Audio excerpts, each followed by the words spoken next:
Hello students, आप सभी का मेरे यूट्यूब चैनल फार्मा जगत के नए एपिसोड में बहुत बहुत स्वागत है। आज का मेरा टॉपिक है सिरामाइड। आज के इस टॉपिक में हम सिरामाइड के जो स्किन के लिए बेनिफिट्स हैं और स्किन पे ये किस तरह से वर्क करते हैं, इनके साइड इफ़ेक्ट्स क्या हैं, नेचुरल सोर्सेज क्या हैं और मार्केटेड प्रोडक्ट्स कौन कौन से हैं, इन सब के बारे में स्टडी करेंगे। अभी तक मेरा चैनल सब्सक्राइब नहीं किया है तो देर किस बात की, जल्दी से जल्दी मेरा चैनल सब्सक्राइब कीजिए, वीडियोस लाइक कीजिए और अगर कुछ कहना चाहते हैं तो कमेंट कीजिए। साथ ही अपने फ्रेंड्स के साथ, अपने रिश्तेदारों के साथ मेरे वीडियोस को शेयर भी कीजिए। सबसे पहले हमें देखना है कि सिरामाइड्स होते क्या हैं। सिरामाइड्स लिपिड मॉलिक्यूल्स होते हैं। ये स्फिंगोसिन, एक long chain amino alcohol, fatty acid और पोलर हेड ग्रुप से मिलकर बनते हैं। इनका जो स्ट्रक्चर है वो स्क्रीन पर शो हो रहा है। सिरामाइड्स बहुत ज़्यादा हाई कॉन्सेंट्रेशन में हमारी स्किन और अदर सेल मेम्ब्रेन्स में पाए जाते हैं, इसलिए मेनली इनके जितने भी बेनिफिट्स हैं वो स्किन से रिलेटेड हैं। अब हम वन बाय वन सिरामाइड्स के अलग अलग बेनिफिट्स को देखेंगे। सबसे पहला बेनिफिट है मॉइस्चर रिटेंशन। स्किन की outer most layer stratum cornea होती है जो कि एक बैरियर की तरह काम करती है और ये लेयर स्किन से वाटर लॉस रोकती है। साथ ही ये एक्सटर्नल फैक्टर्स या एनवायरमेंट से स्किन का प्रोटेक्शन करती है। सिरामाइड इस लेयर के मेजर कंपोनेंट होते हैं। अब हमें देखना है कि सिरामाइड्स किस तरीके से स्किन में मॉइस्चर रिटेन करने में हेल्प करते हैं। सिरामाइड की मेन प्रॉपर्टी जिसके कारण ये स्किन में मॉइस्चर रिटेन करने में हेल्प करते हैं वो है बैरियर इंटीग्रिटी। सिरामाइड में जो फैटी एसिड चेन होती है उसमें हाइड्रोफोबिक मतलब वाटर रिपेलिंग प्रॉपर्टी होती है, जिसके कारण स्किन सरफेस पर एक वाटर इम्परमेबल बैरियर बन जाता है जो कि वाटर लॉस रोकने में हेल्प करता है और इस प्रकार स्किन में मॉइस्चर कंटेंट मेंटेन बना रहता है। इसके बाद में नेक्स्ट है स्किन रिपेयर। सिरामाइड्स स्किन रिपेयर और स्किन की रीजनरेशन में हेल्प करते हैं। साथ ही ये डैमेज स्किन बैरियर की रिकवरी में भी हेल्प करते हैं। अब हम देखते हैं कि सिरामाइड्स किस प्रकार स्किन रिपेयर प्रोसेस में कंट्रीब्यूट करते हैं। रिपेयर का जो पहला तरीका है वो है barrier restoration and moisture retention. हम जानते हैं कि सिरामाइड स्किन की outer most layer stratum corneum के लिपिड बैरियर का मेजर कंपोनेंट होते हैं। स्किन में डैमेज होने पर सिरामाइड बैरियर को रीस्टोर करने में और उसको मजबूती देने में हेल्प करते हैं। इस प्रकार जब बैरियर स्ट्रांग हो जाता है तो मॉइस्चर लॉस भी नहीं हो पाता है और साथ ही बाहरी इरिटेंट से भी स्किन की सेफ्टी बनी रहती है। स्किन रिपेयर करने का जो दूसरा तरीका है वो है cell cohesion. Ceramide skin cells के बीच में कोहेजन प्रोवाइड करते हैं, मतलब स्किन सेल्स के बीच में कोहेसिव फोर्स, मतलब जो सिमिलर मॉलिक्यूल्स के बीच में फोर्स लगता है, अट्रैक्टिव फोर्स लगता है, उसको स्ट्रॉन्ग करते हैं, जिससे जो सेल हैं वो एक दूसरे के ज़्यादा पास पास आएंगे और स्ट्रॉन्ग स्ट्रक्चर बनेगा, रेजिलेंट स्ट्रक्चर बनेगा और इस तरीके से जो बैरियर होगा वो काफ़ी स्ट्रॉन्ग होगा। रिपेयर का तीसरा तरीका है इन्फ्लामेशन रिडक्शन। सिरामाइड्स क्या होते हैं, कुछ साइटोकाइंस जैसे कि इंटरल्यूसिन 1, IL-1 and tumour necrosis factor alpha TNF जो कि प्रो इन्फ्लामेटरी होते हैं, मतलब इन्फ्लामेशन कॉज करते हैं। इनका प्रोडक्शन रिड्यूस कर देते हैं। इनका प्रोडक्शन रिड्यूस होने से क्या होगा, स्किन इन्फ्लामेशन कम होगा और स्किन इन्फ्लामेशन कम होने से जो बैरियर है उसकी वीक होने के चांसेस कम हो जाएंगे और बैरियर स्ट्रॉन्ग बना रहेगा। मॉइस्चर रिटेंशन और स्किन रिपेयर के बाद जो सिरामाइड का तीसरा फंक्शन है वो है wound healing. Ceramide wound healing किस किस तरह की मैकेनिज्म के थ्रू करते हैं, चलिए हम उनको वन बाय वन समझने की कोशिश करते हैं। वुंड हीलिंग में सिरामाइड की जो यूजफुलनेस है उसको हम दो मैकेनिज्म के थ्रू समझ सकते हैं। पहली मैकेनिज्म है कि सिरामाइड्स जो होते हैं वो स्किन बैरियर के स्ट्रक्चरल कंपोनेंट होते हैं, जिस कारण से ये स्किन स्ट्रक्चर को इंटीग्रिटी प्रोवाइड करते हैं, न्यू टिश्यूज़ के फॉर्मेशन में हेल्प करते हैं। तो जब ये न्यू टिश्यूज़ का फॉर्मेशन कर सकते हैं हम, इसलिए नेचुरल है कि जो भी घाव होगा वो जल्दी हील होगा, जल्दी भरेगा। वुंड हीलिंग की जो दूसरी मैकेनिज्म है जिसमें सिरामाइड इन्वॉल्व होते हैं वो है cellular signaling and proliferation. Ceramide cell migration, proliferation और डिफ्रेंशिएशन को रेगुलेट करने वाले इंट्रासेलुलर सिग्नलिंग पाथवे में इन्वॉल्व रहते हैं और सिरामाइड की ये जो प्रॉपर्टी है वो वुंड हीलिंग की अलग अलग स्टेजेस में सेल के कोऑर्डिनेटेड रिस्पॉन्स के लिए ज़रूरी होती है। अब हम इन तीनों टर्म्स को वुंड हीलिंग के केस में समझेंगे, सेल डिफरेंशिएशन, सेल माइग्रेशन और सेल प्रोलिफरेशन।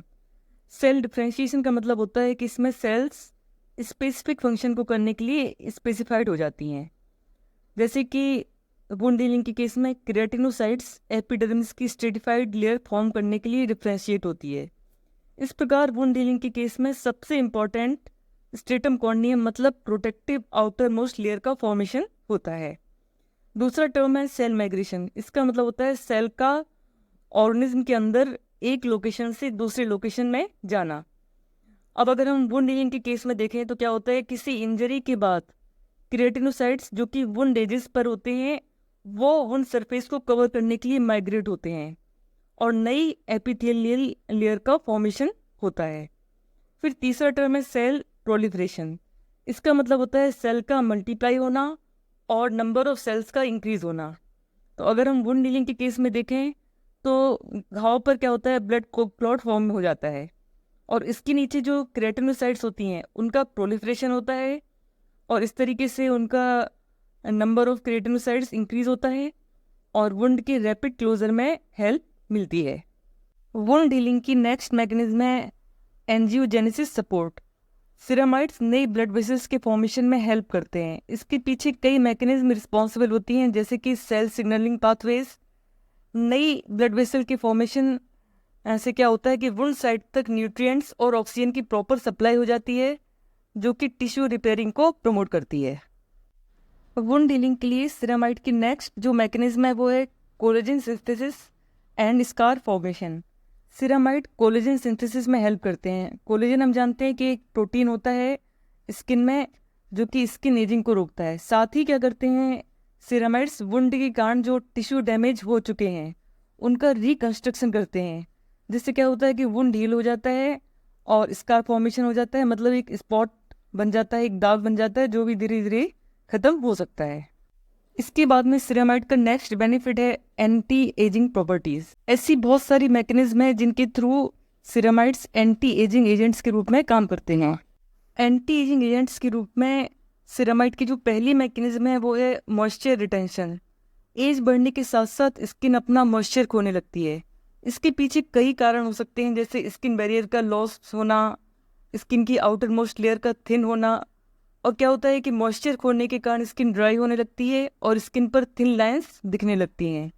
सिरामाइड में स्किन मॉइस्चर को रिटेन करने की क्षमता होती है, जो कि हम ऑलरेडी स्टडी कर चुके हैं, और इस तरीके से स्किन मॉइस्चर रिटेन करके क्या करते हैं, एजिंग के साथ में जो फाइन लाइंस बनती है उनको रोकने में हेल्प करते हैं।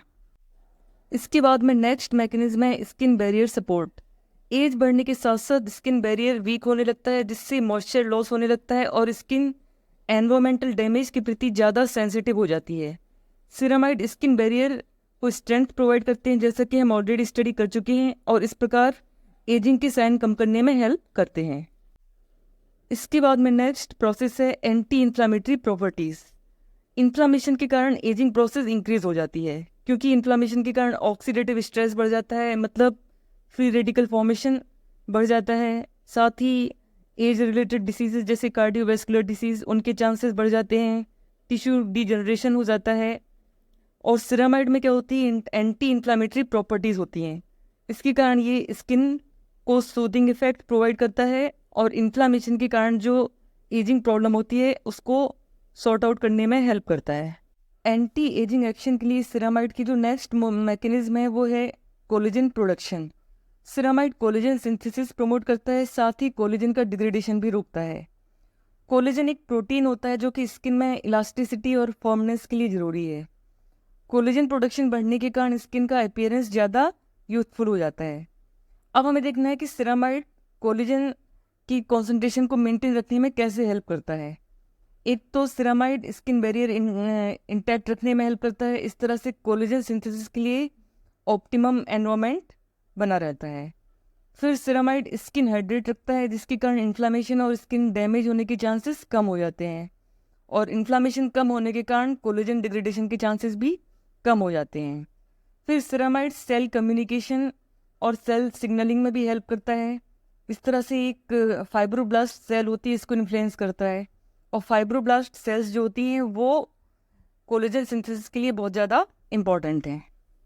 अब हमें देखना है कि हम सिरामाइड्स को स्किन पे किस तरह से अप्लाई कर सकते हैं, मतलब किन किन फॉर्म्स में यूज़ कर सकते हैं। सिरामाइड्स को स्किन में कई तरह के फॉर्म में यूज़ किया जा सकता है, जैसे कि टॉपिकल स्किन केयर प्रोडक्ट्स के फॉर्म में, क्लींजर्स के फॉर्म में, एंटी एजिंग प्रोडक्ट्स के फॉर्म में, बैरियर रिपेयर सीरम्स के फॉर्म में और सनस्क्रीन लोशन के फॉर्म में। इसके बाद में हमें देखना है साइड इफ़ेक्ट्स ऑफ सिरामाइड्स।